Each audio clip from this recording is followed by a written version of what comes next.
Yes, sir. Yes, ma'am. Good morning. The Auto Trends podcast is back.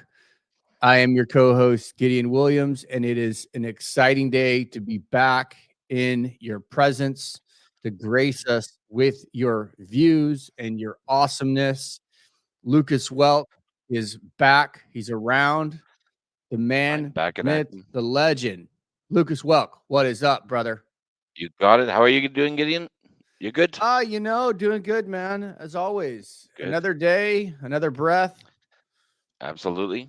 just keeping it Absolutely. on, man. Just one foot in front of the other, not, trying not to trip over my shoelaces. Exactly. I think we're all trying to do the same thing. So no, that's great. Looking forward to tonight's episode. Yeah, I am as well. I think as we look ahead and I want to kind of give a little bit of a peek behind the curtain. We've got some great guests coming on. Luke Smith, right? Um, Big into the cataloging, into data repository. He's going to bring a lot of knowledge into that piece, which I think largely as an industry that is very specialized. Ryan Henderson talking a lot about AI and car parts at carparts.com.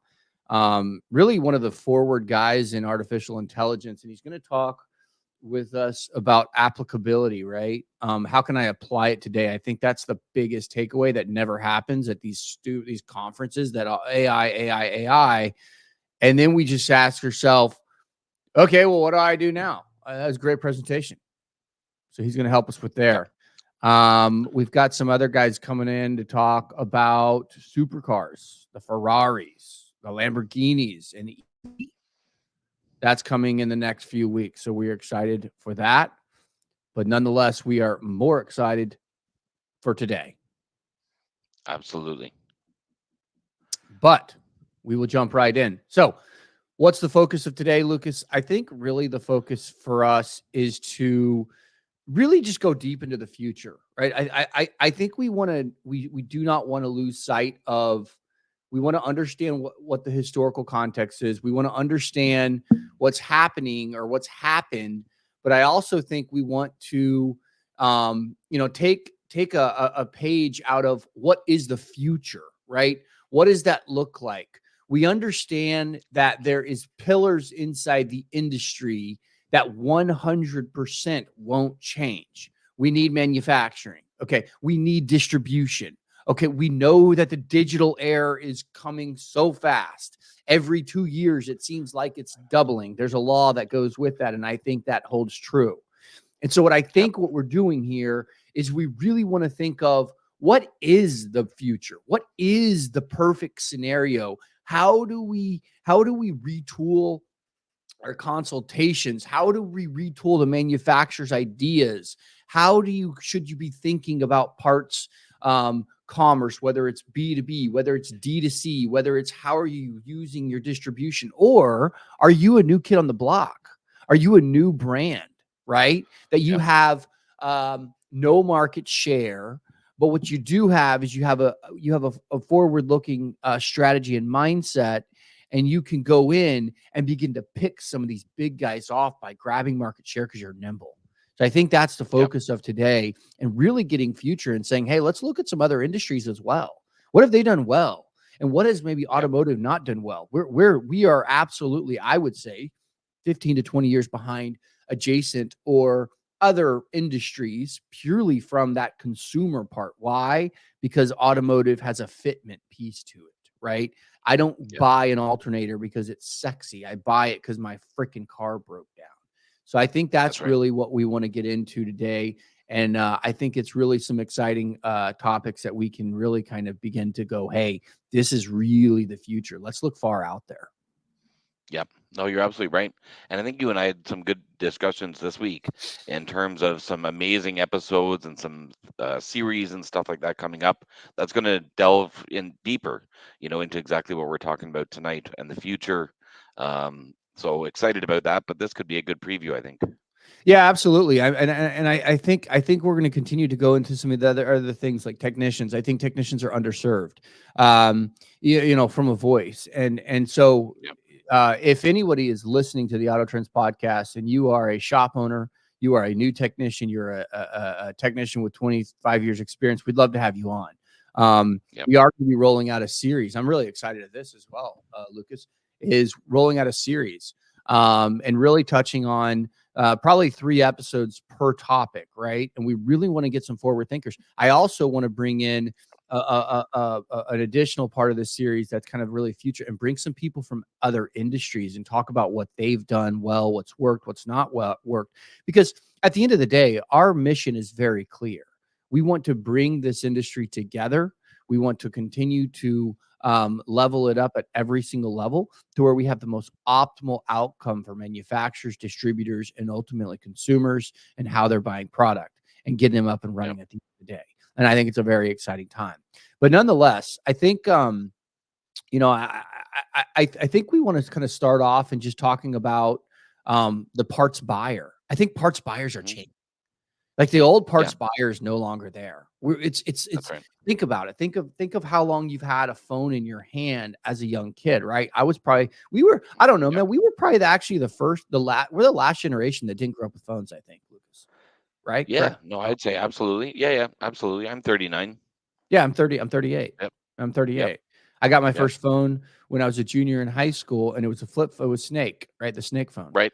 And Yep. then I got a flip phone when I was in college. And then I got I think I could do like 30 text messages a month or something like that. And Right. Yeah. so I Yeah. was in Yep. college, like a junior in college, and I shot a text out. I was like, why do you even need this? I'll just call them. Right. Right. Now it's like everything's text. Well, and that's the thing. I mean, I'm probably and still probably one of the holdouts. I don't have Facebook. I don't have any sort of social media. I do very little texting. If somebody needs me, I really encourage them to call. I still call all my friends. If I need them, I call them. I don't text them. I don't really anything. If I need something, and I'm probably still one of the holdouts for a long time, just up until recently, a few years ago, I had one of the Nokia phones. I didn't even have a smartphone just because I refused to have a smartphone. I think I Facebook Too for many maybe. bodies, just too many buried bodies, man. You can't, Well, that's just it, man. Exactly. I got to keep a low profile. But no, I remember getting Facebook, and then I was like, oh, this is cool as shit. I'm going to add Yeah. everybody and be messaging everybody, and then ding, ding, ding, ding, ding, all the time. And I was like, what is this? Fuck this. I don't want this. This isn't fun anymore. So then I got rid of Facebook, and now, like I say, I'm still very, very old school when it comes to that stuff. Yeah. But again, you're I absolutely right. I The new people, I mean, especially over here, kind of in Asia where I'm living, everything is done through text, through email. I mean, they don't talk on the phone. It's literally all done through Facebook Messenger. It's done through text. Their communication. Yeah. See, well, and I think that's interesting. I think so. I think even in the parts world, we have to think about it because if we look historically on the parts buyer was a technician, or the parts buyer Yep. was like a DIYer, but they always went to a parts store to talk to somebody about, is it going to fit my car? Is it not? But what we've Right. seen is, is parts are now being bought and sold online. And if the fitment's incorrect, your return rate is punished. And it's actually a very negative experience end to end because that person just wants to get up and running. Yep. But I think when we look at what kind of parts buyers, so we know that buying digitally is only going to continue to improve, right? I mean, Right. my children, your children are growing up in a digital era. Yep. God forbid my children want to be technicians. They're going to be buying differently, right? And every time That's you right. have a new generation behind you, they think slightly different about a particular problem or a solution or how to get it done, right? And we're Yep. seeing leadership begin to turn. I think our age group is starting to find their way into senior leadership. I think we're seeing that evolution of, what do you mean we only, we only take orders over a piece of paper, right? Like that's Yep. insanity, right? Yep. So I think when And we these are look at the educated buyers. That's they're right. educated buyers now. They know the parts that they're looking after. They're doing the research. They're looking online. Same as I think when we talk to the auto dealers and the auto groups and the dealerships. Getting the sales guys. When I used to go and buy a car, I would go into the showroom or to the dealership to get educated on a particular car. I'd go there to a Toyota dealership and say, "Look, I'm looking at the RAV4, let's say, for example."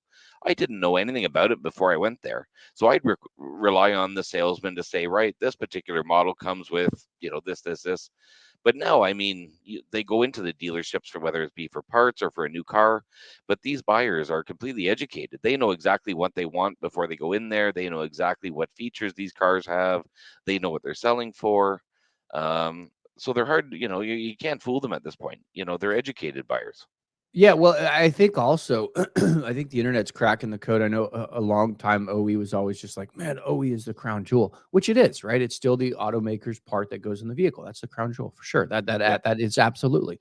Um, Yep. when I go get a repair, I always ask for OE, right? I just would Right. prefer the OE be on it, like the original equipment. And Yep. for some of the folks that maybe don't understand, if we have listeners that maybe are new to the industry and are trying to understand what is OE versus OEM? I just want to give this definition because I think it's Yep. misunderstood a lot.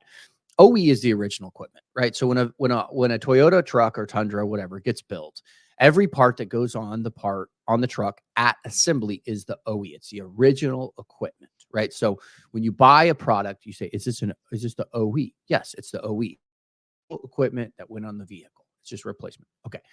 There's Mhm. also OEM, original equipment manufacturer. That, by definition, is the manufacturer. If they have a manufacturing list of 10,000 items or SKUs, and they have one part that gets put on as an OE on the vehicle, right? They have one part that's a contract, but then all the other 9,999 parts were not the original equipment. They are legal to use. We are an OEM manufacturer because all we do is we service one part, right?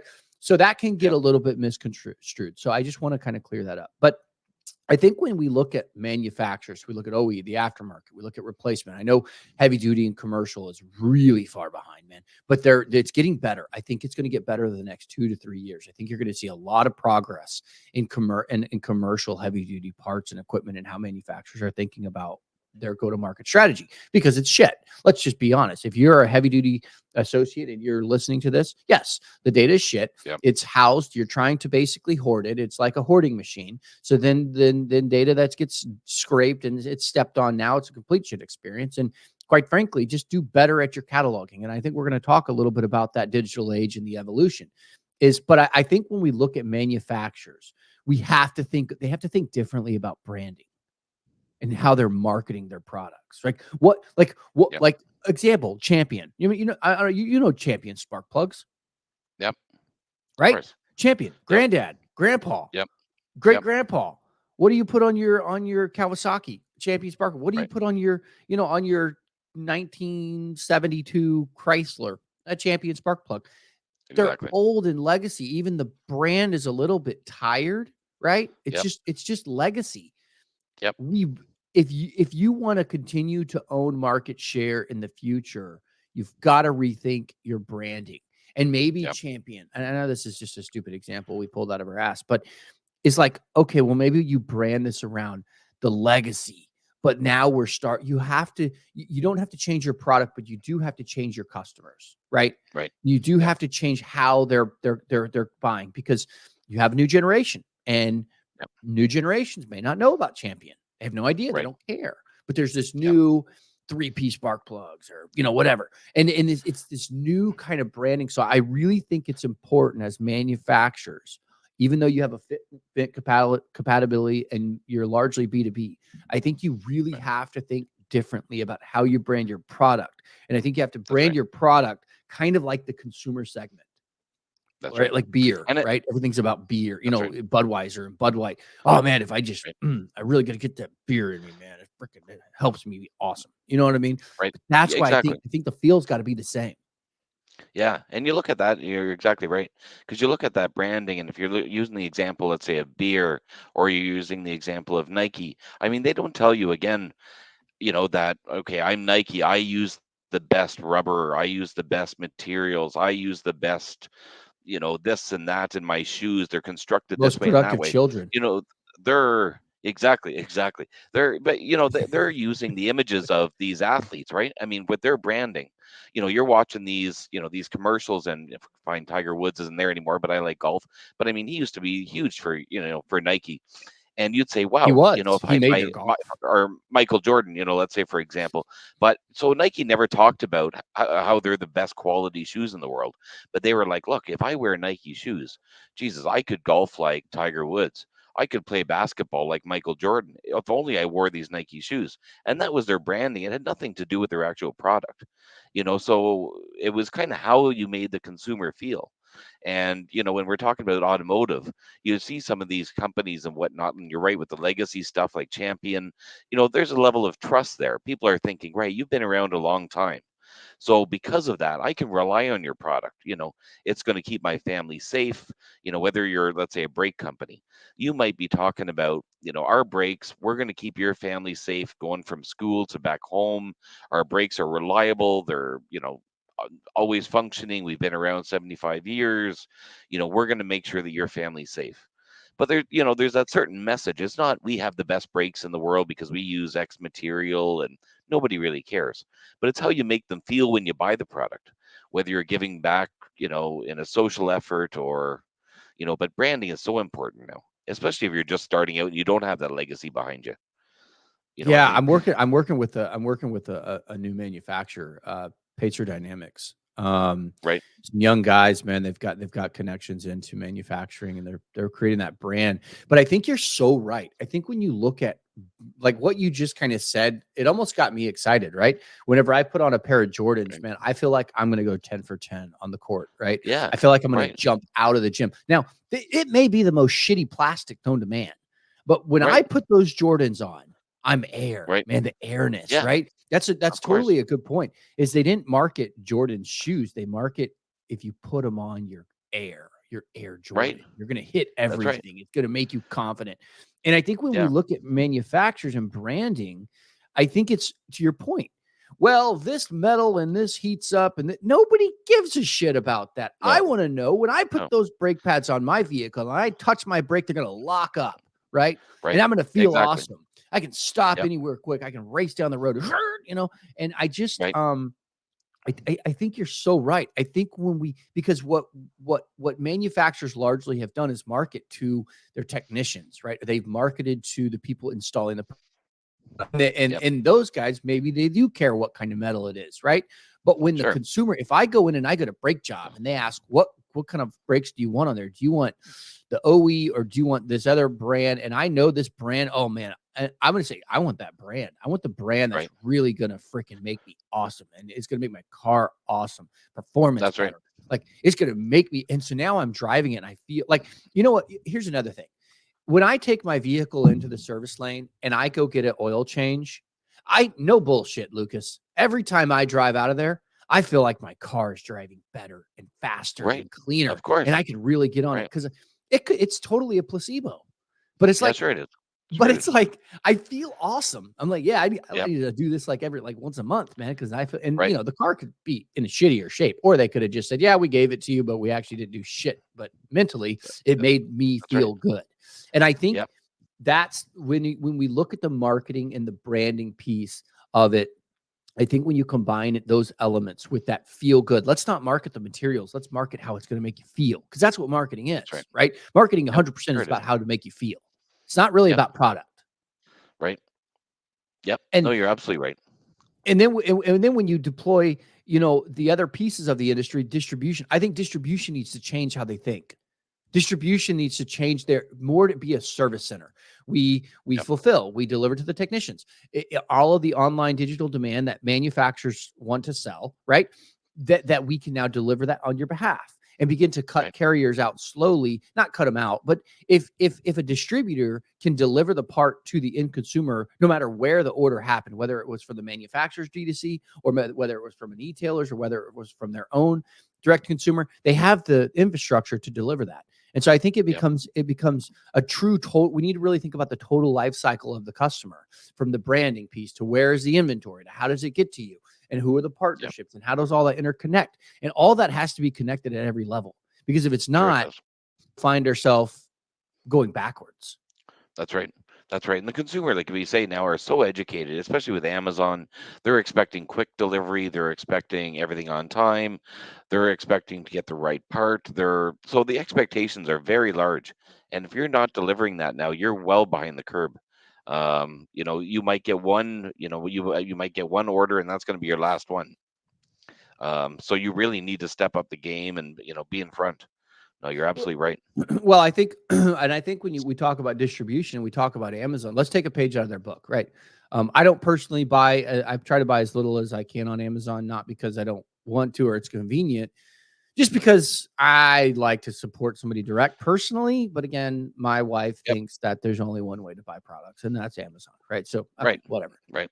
Yep. doesn't matter. It's coming from Amazon, I guess. Yep. If my wife buys it, which she makes most decisions in her household, as Yep. probably most households are like that.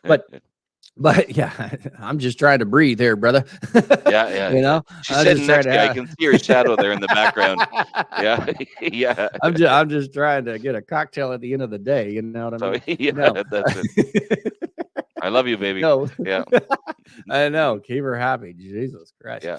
Um. Mhm. Anyways, she's probably gonna come around the corner and whack me in Yeah. the head. Yeah. Anyways. Um. Yeah. I don't know what she's yelling at me all the time for. No. Yeah, yeah, exactly. Exactly. I need to shut up. Anyways, no. So what I think we need to do is take a page out of Amazon's book, right? Because what they did was very brilliant. They have FCs, right? Fulfillment centers across the country, and in those FCs, you have Yep. limited space.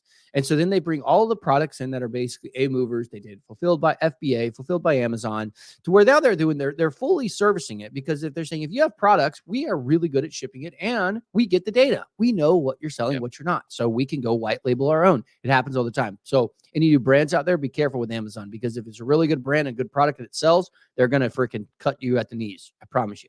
Anyways, Yep. but what they did was they went into all adjacent industries or verticals, or to where they had all products, and then they partnered with other fulfillment centers or distribution centers. In the automotive would be the WDs, and they said, "Look, Yep. give us all your inventory. We can generate the demand, and we'll just send it to you. If you ship the product within a day, or within 6 hours or whatever that is, we'll make you a prime facility." Right, to where you're prime. So what they did is they took their model and they based it off of theirs, but then they just expanded it. And the reason I'm saying I think the automotive industry as a whole needs to adopt this model is very simple, because the infrastructure is already there. Manufacturers are manufacturing a uber quality product, right? And this connects into your marketing and branding. And then what you're doing is you're having a D to D or B to B, whatever solution you want to have. But what you do is then you bring in the distribution centers, the WDs that you are already Mhm. buying, they're buying your product. And now you have parity. You have all Mhm. distribution connected into your hooks. You can move volume to and from. You have every single item in the inventory in the marketplace in North America, around the world, available for sale. And all you do as the demand is generated, you just basically point it at where it's going to go. So from a Yep. distribution connectivity perspective, that's exactly what Amazon has done in every single vertical. And I don't know, Yep. is Amazon successful? Else be the judge on that, but I'm pretty sure they're pretty successful. Jeff Bezos is Yeah. doing okay. Yes. Yeah. No, absolutely. And we just need to, and all we're doing is niching. The guys that we're working with, these e-tailers, let's say especially, they're just niching themselves. And that's so important now. I mean, that's how you're separating yourself from an Amazon. You're really just niching down into a specific market and just taking that model and yeah, just putting into this niche little market where you're the specialist. And some of these e-tailers that we work with, do it so well. We kind of guide them and educate them and say, right, just be the best at what you are. Be the best in that small, tiny little market that that you're taking on, but be the market leader. Take it, take the lead in there. Look to the future. What are people doing now? Like you say, connecting all these different verticals and whatnot. Take control of your branding. Don't be the cheapest. Don't market based on price. Market based on, you're the best of the best. You're offering the best products with the best service, and that's how you're going to get ahead. People don't get, good consumers aren't getting caught up on price. They're getting caught up in quality. They're getting caught up in service. And that's going to be your repeat orders. That's going to be your repeat customers, not these one-off guys. The ones that go to Amazon, the ones that are going to Shopify. If you're on those platforms, you're going to get a one-off customer every now and again, but not repeat customers. That's Well, for it's sure. like the headphones, right? Yep. And this is a great example. Remember when Apple came out with AirPods? Yep. I was like, what? Shit, $150, $200. What? Right. You're crazy. Right. I've got these testy guys that plug right into the phone, right? I said, there's no Right. way. These things were $10. Yep. And Yep. I was not going to buy AirPods. 2 Christmases Right. ago, my wife bought me some AirPods for Christmas. I'll Yep. never go back. Right? Right. I'm the same Right. consumer. I am the same consumer. And I am not concerned with paying $200 for AirPods. I've now bought 3 packs, right? Right. I, Yep. I'm sorry. Yep. But that's your point is Exactly. most people be like, what do you mean? You have these trusty headphones and they just go in your ear and you can run with them, whatever. And you just plug them in and they work awesome every time. You don't have to charge them. They're convenient. They're $10. But Yep. now I have what is that? I don't know, a 10,000% markup on AirPods. And Right. they grab me. I'm a great consumer to that product. To Yep. your point, I think when we look at the marketing and the distribution and really the future of what happens, I know there's AI and there's a lot of other things out there that are going to help impact some of these things, but I really think we have to model, right? The model is got to be right, and then you build and you have iterations and you have enhancements and you have, but the model has to be right.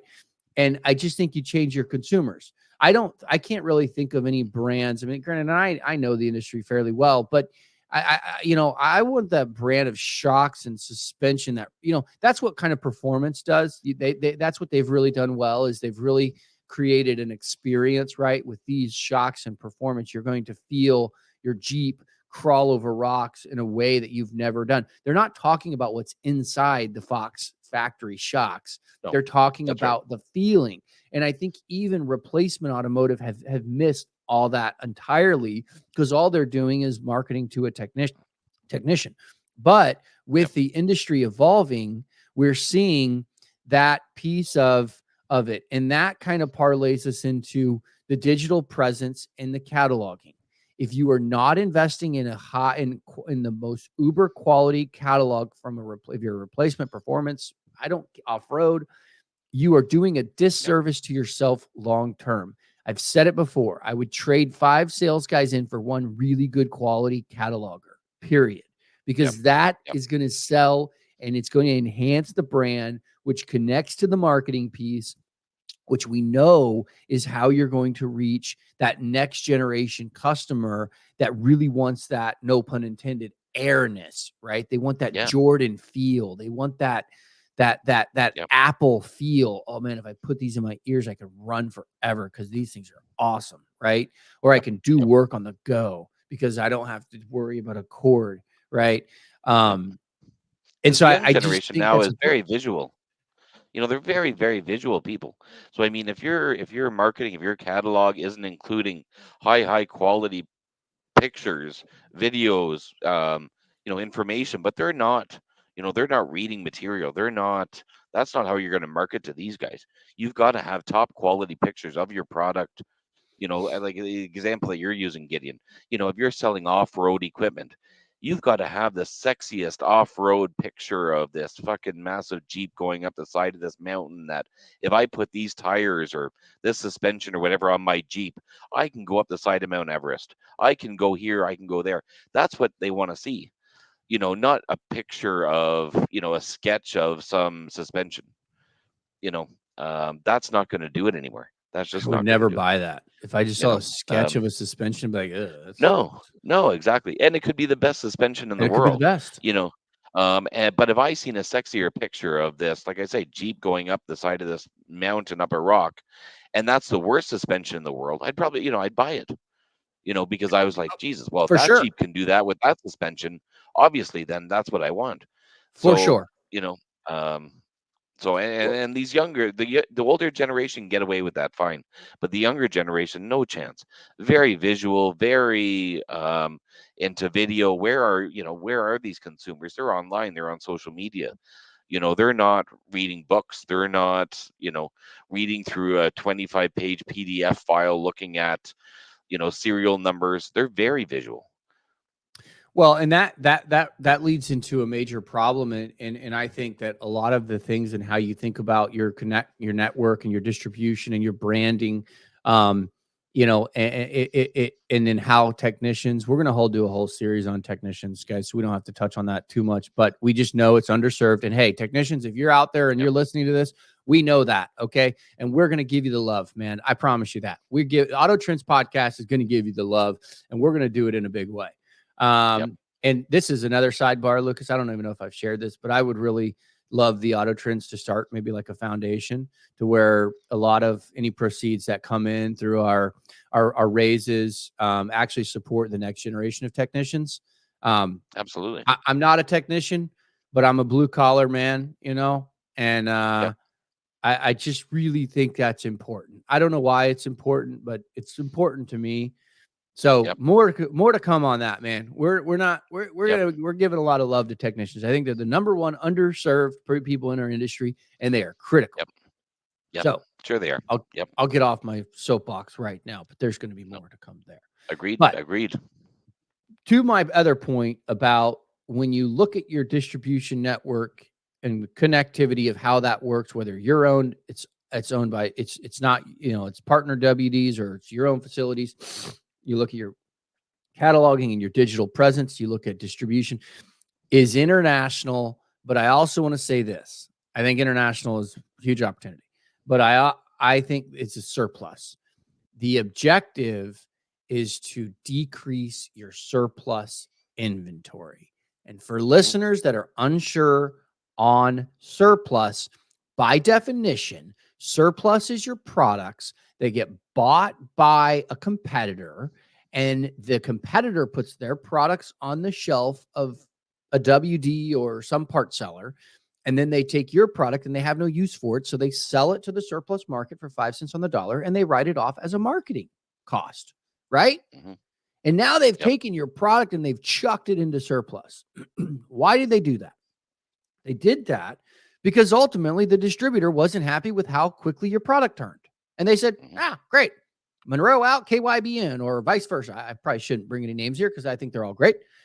But my point is you lost that market share because a competitor came in and they undercut you on price, they undercut you on back on rebates, they undercut you on something, right? Yep. But the reality is it's because your products didn't turn enough. If they That's right. turned enough, they would tell that competitor that comes in to go kick rocks. It ends up in surplus market. What happens in surplus market? Surplus market, your products basically were peddled, right? They were peddled for basically nothing. And now the surplus market can sell that product cost minus 50%